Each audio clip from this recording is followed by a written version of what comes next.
बच्चों, कैसे हो आप सब। आई होप आप सब ठीक होंगे। बच्चों, आज आपके 6 क्लास की बुक विज्ञान का पार्ट 3 तंतु से वस्त्र तक, इसको हमने कल पढ़ लिया था। आज हम इसके आगे से पढ़ेंगे। तो एक बार रिवाइज कर लेते हैं कि हमने इसमें कल क्या क्या पढ़ लिया था।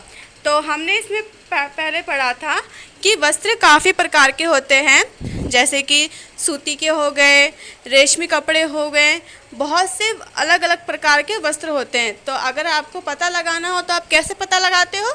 उसको छू के, आप छू के देखते हो उसका कपड़े को, तो आपको पता चल जाता है कि ये सूती का है या फिर रेशमी कपड़ा है। ठीक है, जो आज हम पढ़ेंगे सूती धागे की कताई।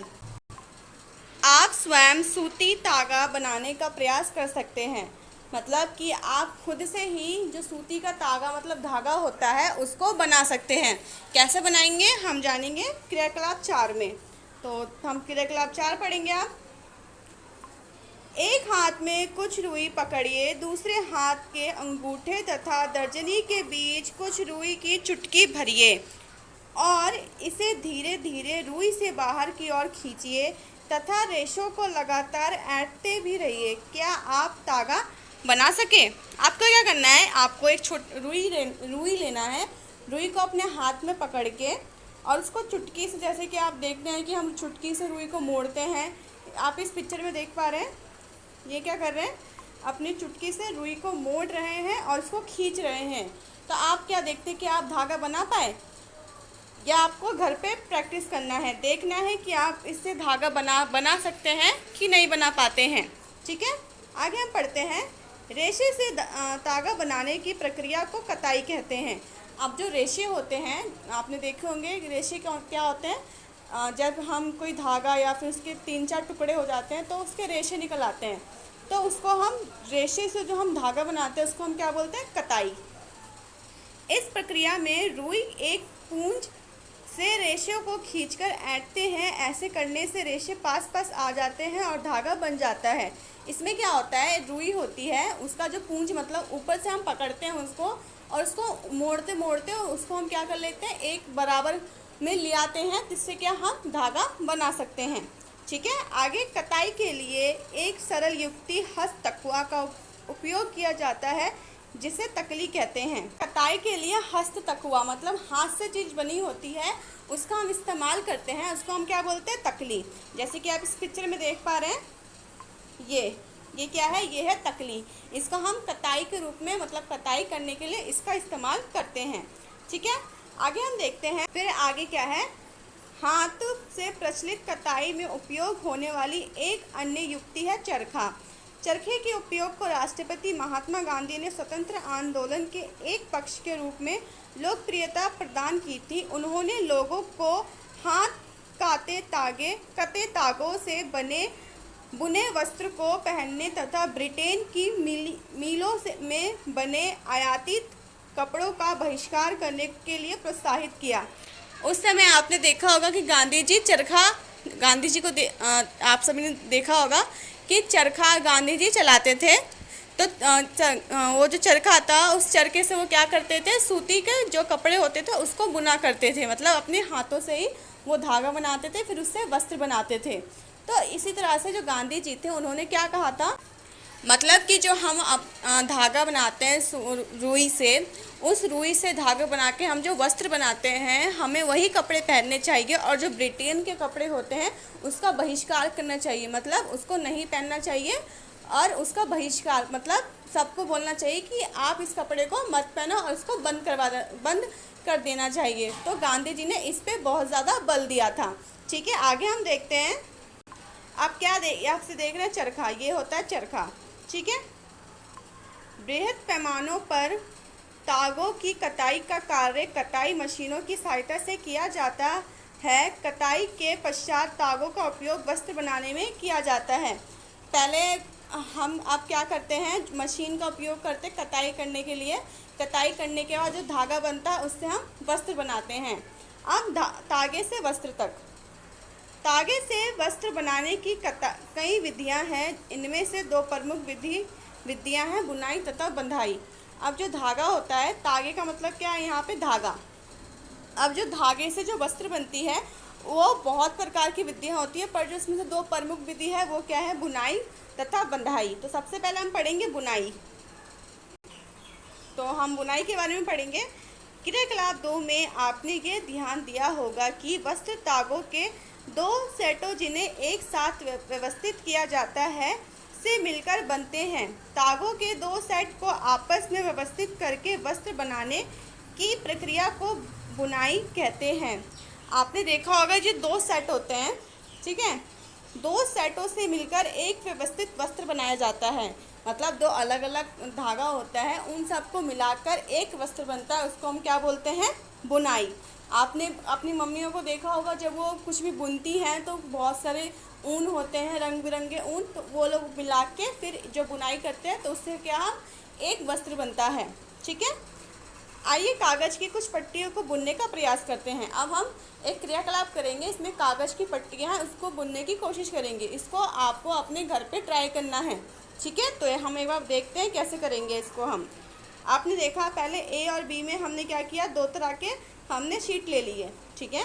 शीट लेने के बाद एक को हमने 30 सेंटीमीटर लंबाई काटा, एक को 30 सेंटीमीटर चौड़ाई में काट लिया।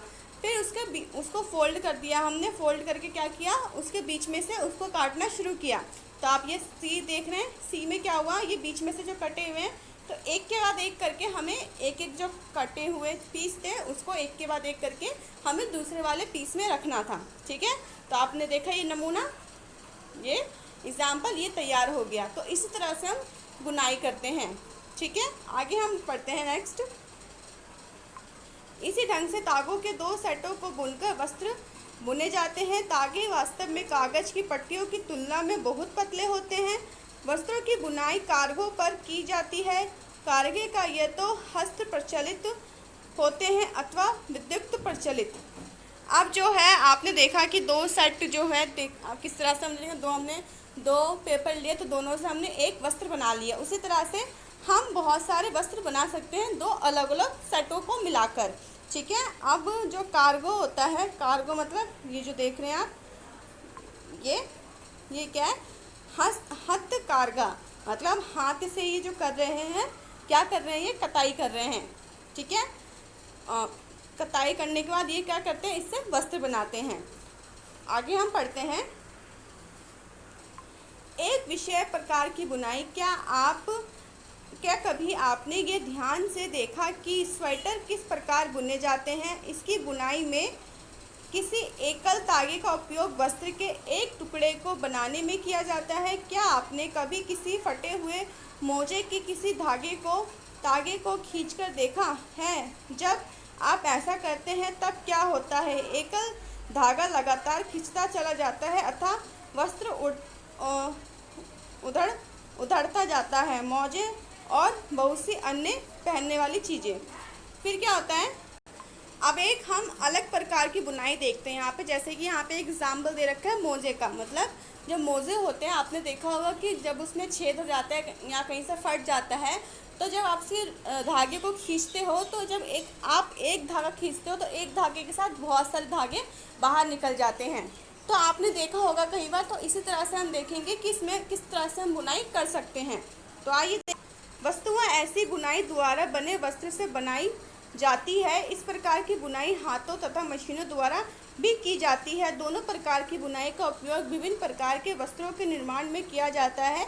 इन वस्त्रों उपयोग पहनने की विधि वस्तुओं को बनाने होते हैं। अब जैसे कि आपने देखा कि मोजा अगर फट गया है किस तरह से, उसमें धागे बहुत सारे निकल जा रहे हैं, तो उसको हम क्या कर सकते हैं, जैसे कि आप ये देख रहे हैं, ये बुनाई कर रहे हैं, मतलब ये स्वेटर बुन रहे हैं, तो इसी तरह से हम भी उसको अपने हाथों से सिल सकते हैं या फिर उसकी बुनाई कर सकते हैं, ठीक है। अब हम आगे देखते हैं। आगे क्या है, वस्त्र सामग्री का इतिहास। अब वस्त्र सामग्री का इतिहास क्या है, ये हम ये जानते हैं। क्या आपने कभी ये जानने का प्रयास किया है कि प्राचीन काल में लोग पहनने के लिए किस सामग्री का उपयोग किया करते थे। तो आगे हम पढ़ेंगे वस्त्र सामग्री का इतिहास।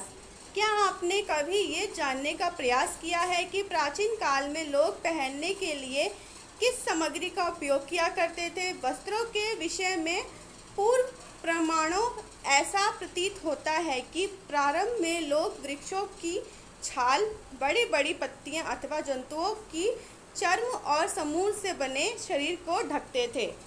मतलब कि इसमें ये बोला गया है कि पहले के जो लोग थे वो किस तरह से वस्त्र पहनते थे। क्या आपने कभी देखा है या कभी सुना है, पढ़ा है?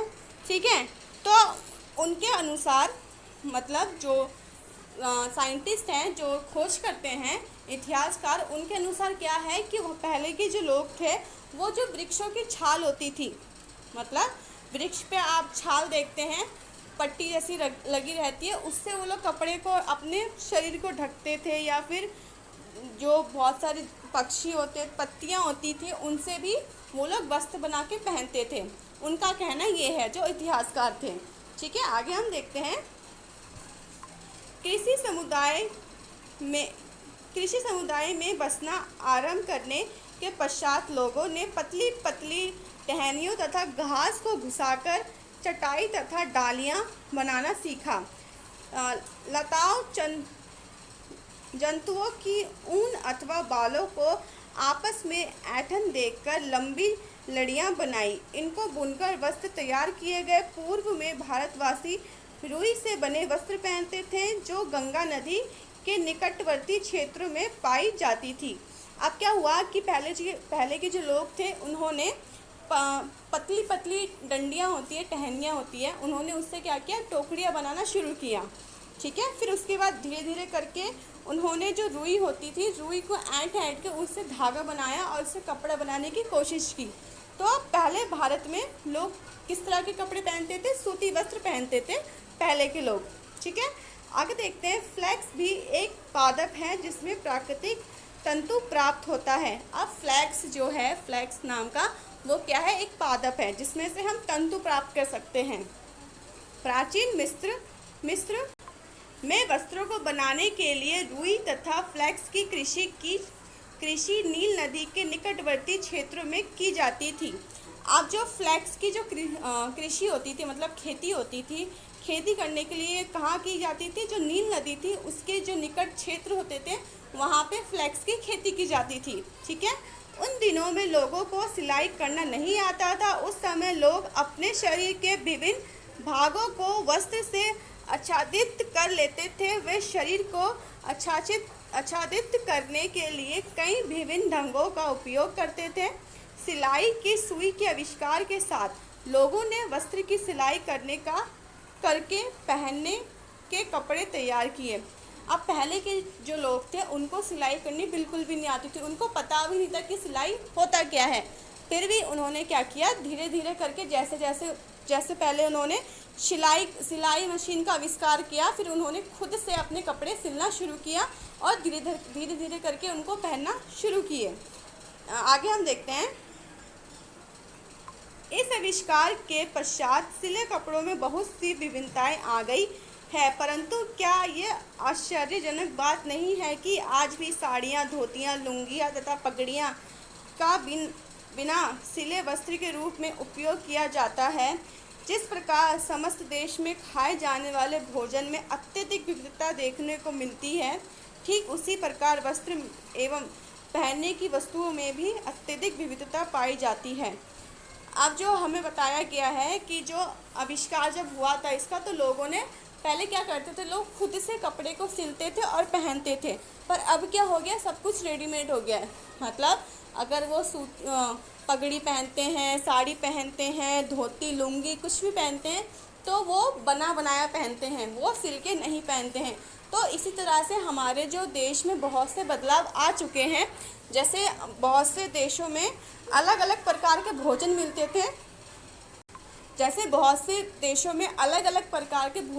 थे, उसी तरह से जो हमारा वस्त्र पहनने का तरीका है वो भी अलग अलग हो चुका है।